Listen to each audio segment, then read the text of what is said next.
ये बना हुआ है कहीं न कहीं इस सरकार आने के बाद सीज फायर की जो संख्या बढ़ी है और हमारे सैनिक जिस ढंग से मारे जा रहे हैं, इसके पीछे कौन है और इसका रास्ता क्या है? इस सरकार के पास 1 साल बचा है, क्या कहेंगे? देखिए, ऐसा है, बड़ी सिंपल सा सॉल्यूशन दूंगा आपको मैं। इसके 5 सॉल्यूशन हैं। एक है डिप्लोमेटिक लेवल पर। इंडिया को डिप्लोमेटिक लेवल पर हर बार जितनी बार सीज़ फायर उल्लंघन होता है उसका प्रोटेस्ट लॉन्च जरूर करना चाहिए। उसको इंटरनेशनल डिप्लोमेटिक सर्कल्स में ज़रूर डालना चाहिए, जिससे पूरे वर्ल्ड को ये पता चले कि हमारे साथ हो क्या रहा है। पाकिस्तान अपने बार जब भी होता है वो ये ज़रूर करता है, हम नहीं कर पाते, इसलिए डिप्लोमेटिकली इंटरनेशनल फोरम्स में हम कमज़ोर पड़ जाते हैं। ये है पहला तरीका। दूसरा तरीका, जब तक कंट्री डिसाइड नहीं करेगा कि अगर आप इस तरह अटैक करते रहे तो हम क्या करेंगे, क्यों नहीं इंडिया ये बोल सकता पाकिस्तान को कि अगर अगला अटैक हुआ तो उसका आपको ये रिज़ल्ट हम देंगे।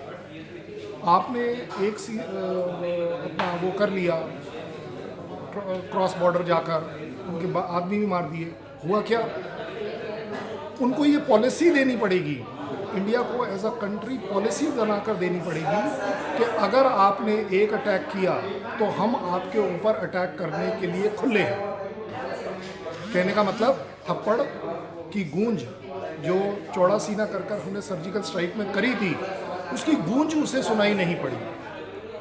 जब तक वो गूंज उसको सुनाई पड़ती रहेगी और इस तरह का काम होता रहेगा, ऐसा नहीं है कि नहीं हो रहा होगा, लेकिन वो दिख नहीं रहा। आपने सर्जिकल स्ट्राइक करके बड़ा अच्छा काम किया कि बता दिया कि हम कर सकते हैं, फिर उसके बाद ज्यों के त्यों ये अपने आप में कमजोरी दिखाता है। देश को क्लियर करना पड़ेगा कि ये चांटा और ये मुक्का दोनों आपके लिए इस कंडीशन के लिए हाजिर है। अब आप करिए क्या करना चाहते हैं। सरकार कमज़ोर पड़ रही है केंद्र सरकार? नहीं, मैं ये नहीं कहूँगा कि सरकार कमज़ोर पड़ रही है, क्योंकि इस पर चीफ साहब ने एक बड़ा अच्छा बयान दिया। उन्होंने कहा कि अब आप जो देख रहे हैं कि सीज़ फायर उल्लंघन ज़्यादा हो रहे हैं, अटैक ज़्यादा हो रहे हैं, वो इसलिए हो रहे हैं क्योंकि हमारे तरफ से उनके खिलाफ कार्रवाई बढ़ गई है।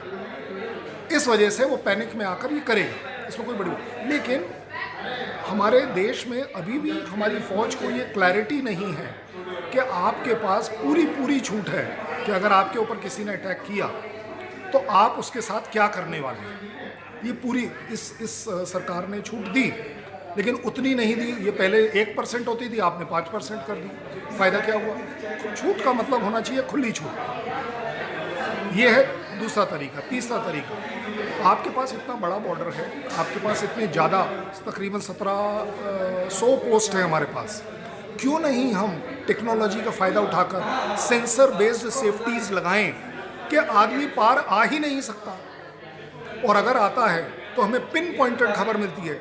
इसके ऊपर किसी ने, जब हमने ये पॉइंट रेज़ किया था पिछली बार, तो उन्होंने कहा कि इसमें 10,000 करोड़ लग जाएंगे।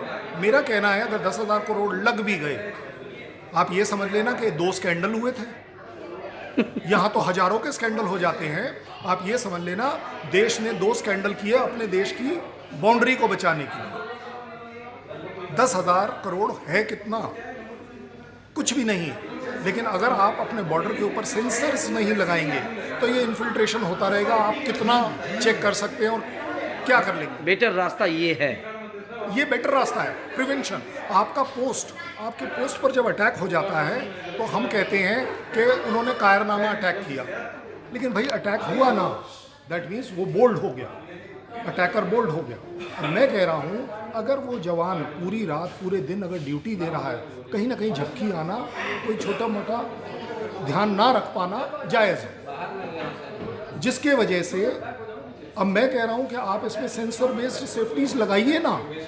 एक पोस्ट को सेव करने के लिए अगर 1 करोड़ रुपया भी लगा, 1700 पोस्ट को 1700 करोड़ रुपया अगर आपने खर्च कर भी दिया, क्या कर दिया आपने खर्च? आपके जो रोज आदमी मर रहे हैं इतने, वो ज़्यादा एक्सपेंसिव पड़ रहा है 1700 करोड़ से, क्योंकि जब एक जवान मरता है तो वो एक अकेला नहीं मरता है, उसके साथ उसके 10 घर वाले मरे हैं, उसके साथ अड़ोस पड़ोस के 100 और आदमी मरे हैं जो सुनते हैं, वो डरते हैं, उनके दिल में दहशत आती है।